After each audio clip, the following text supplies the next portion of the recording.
This video is to help you with task 1 for the Physical Education Handbook. To go over the basics, you need to read pages 8 to 13 in your handbook. You should print or at least download a copy of your handbook. Make sure you read the specifications chart that's on page 40 in the handbook. This is going to be what tells you all of the files that you need, how many pages they should be, what kind of files they should be. So that one's really important. Make sure that you print out and look at the exemplar for your handbook that's provided as a model. Most of the handbooks have a model, so you really need to make sure that you look at this example to see really what they're looking for. And there are 5 parts to task 1. The first one is going to be part A, which is your context for learning information. This gives learning information about your school, about your specific class, and about the differences that make your job different than a different teaching job in a different district. Part B is going to be your lesson plans for your learning segment. This is going to be a set of 3 to 5 lesson plans.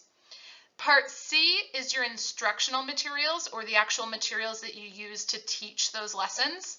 Part D is going to be your assessments, and again, that's assessments for these specific lessons. And Part E is going to be your planning commentary.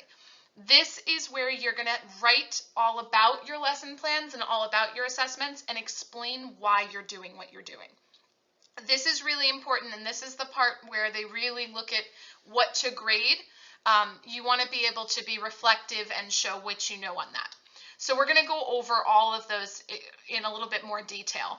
And finally, there are 5 rubrics for this task, and these rubrics are what you're going to be graded on by the EdTPA reviewers. So you want to look at page 13 to 17 in your handbook for that. Part A of task 1 is going to be your context for learning information.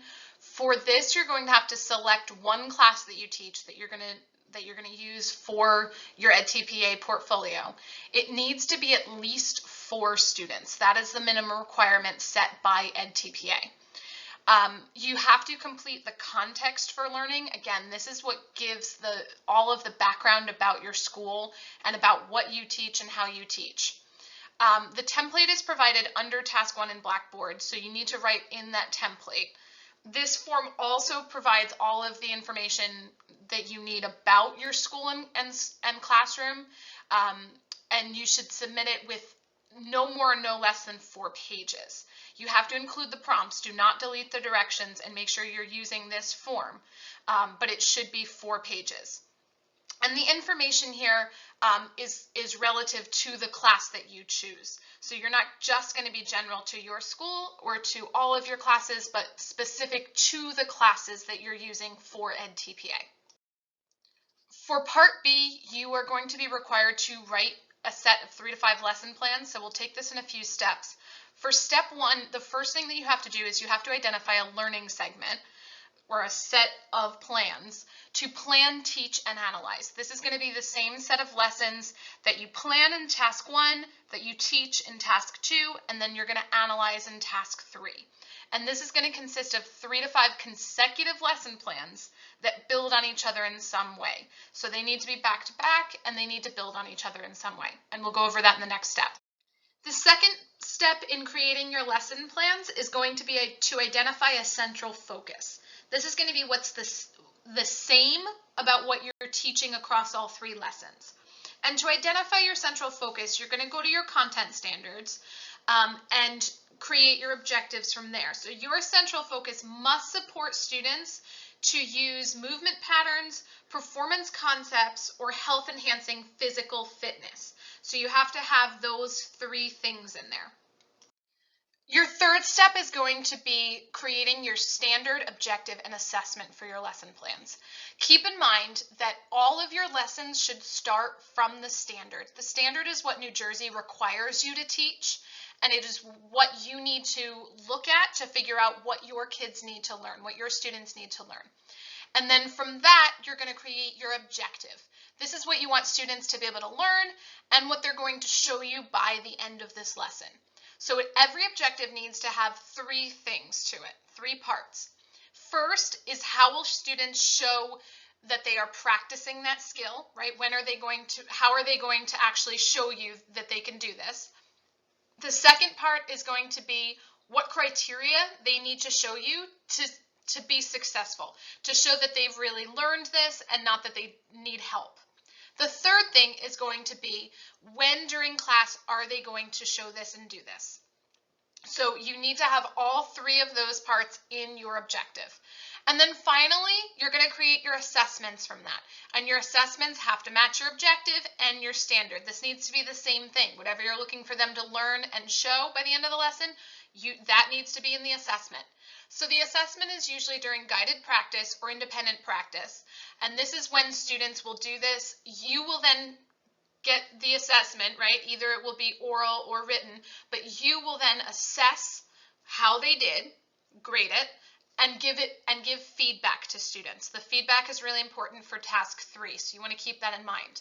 And your assessments should have a rubric, and this should align with whatever you need from them for your objective, and it should also align with your central focus. Those should all be the same thing. Step 4 is make sure you are using the provided template for your lesson plans that is on your Blackboard course. Each lesson plan can be absolutely no more than 4 pages, so that at the end you'll have a total of 12 pages for 3 lessons. Obviously it would be more than that if you have 4 or 5 lessons, but it can be no more than 4 pages per lesson. And then step 5 is that you're going to receive one-on-one feedback from your instructor through Zoom. So be ready to arrange a Zoom meeting with your instructor to get feedback on your lessons after you've submitted them. For Part C, instructional materials, this is where you're going to select and submit key instructional materials, meaning the best of your instructional materials. You're not going to submit everything that you use during the lesson, just the best of what shows what you and your students will be doing. You only get 5 pages per lesson plan to attach instructional materials, and they need to be big enough to read. So you don't want to make just tiny little boxes. You can take screenshots, you can upload it directly if it's a Word document, that's fine. You have 15 total pages maximum, 5 pages per lesson plan. So you want to look at what you have that's best. This can include your handouts that you've created, any assignments that they're working on, slides, interactive whiteboard images. It can be things that you've created. It can also be things that you've gotten from other people, as long as you cite where you got that instruction material from. A few more things to remember for your instructional materials is that EdTPA reviewers cannot and will not click on links. So you need to show all of your materials. Even if it's online, you need to take screenshots of it. Do not include any links to things. Next, do not include the formal assessment, because this will be another part of your task 1 that you upload. That will be a separate file. 5, information must be presented in the order that it's taught, and you want to label it with lesson 1 materials, lesson 2 materials. You can be more specific than that, but make sure that you put it in order of your lessons and that you name it according to each lesson. And then finally, make sure you check the specifications page in your handbook that we gave the page number to before, for how to title the file name when you save it, and how to title each set of materials within the doc. That's going to be really important so that you don't get an incomplete. Part D is going to be your assessments. So you are going to submit blank copies of all of your written assessments or directions to any oral or performance assessments. Make sure that they're blank. The point of this is not to submit student work. The point of this is to submit the blank assessments to show them what you will be assessing.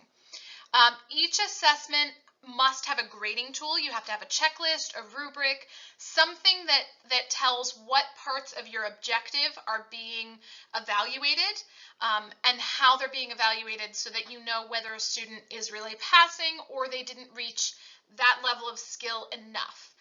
So it absolutely needs to be related back to your objective and your central focus. There should definitely be one modified rubric as well. This can be for struggling students, it can be for higher level students who need to be pushed farther, it can be for ELLs, for IEP students.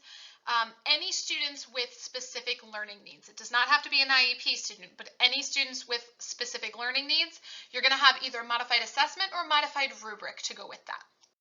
The other things you need to remember about assessments is your informal assessments must match your formal assessments in all of your lessons, right? Because the informal assessments are how you're checking all along during your lesson to make sure that students understand what they're doing and what they need to do before they do their formal assessment. So it needs to be the same task. Next, the assessments must be done in class. Homework is not appropriate for assessments ever. There is no homework for EdTPA. You cannot add homework. And lastly, just make sure you check your specification chart again to make sure that you know how to name the files and how to title each assessment within it so that they know which lesson it goes to. And then the last part of your task one is going to be your planning commentary. And this is going to be a lot of writing. So you want to make sure you set aside a lot of time to be able to work on this and to really be able to reflect on your lessons and on your assessments to explain why you're doing everything. For this, go back and reread pages 10 to 12 in your handbook because that tells you exactly what you need in your commentary. The commentary must be 9 pages. 9 pages is the maximum, and if you don't do the maximum, then you probably really aren't writing enough to answer their questions. You have to write in the template. It shows you between the brackets, you have to write right there. And it does require citations, so all citations need to be at the end, and don't worry, they do not count towards your page count. Okay, question 3 is going to ask you for citations, and just remember that you must have at least 2 of them, and these need to be well-established research citations. This is not your colleague told you to or a teacher pay teacher assignment, right? You want to make sure you go back and look at your other courses where you studied theory or where you looked at real research on education and use some of those sources to back up why you're teaching the way that you're teaching. How do you know that you're using best practices?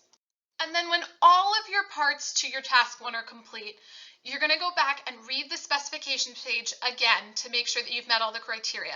This one is really important because if you don't do this, and you don't match the specifications that they need, you can get an incomplete, which means your portfolio won't be scored and you'll be paying the $300 to submit all over again. So you want to make sure you follow the specifications page.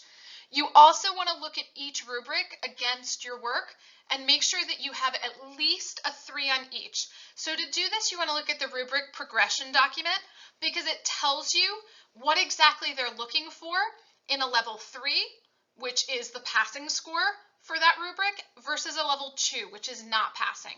So you want to make sure that you look at those rubric progressions and really make sure you think that your portfolio is hitting those 3s, 4s, or 5s. And then finally, just make sure that you have everything on here. Make sure everything is complete. You can always come back and rewatch this video. So good luck.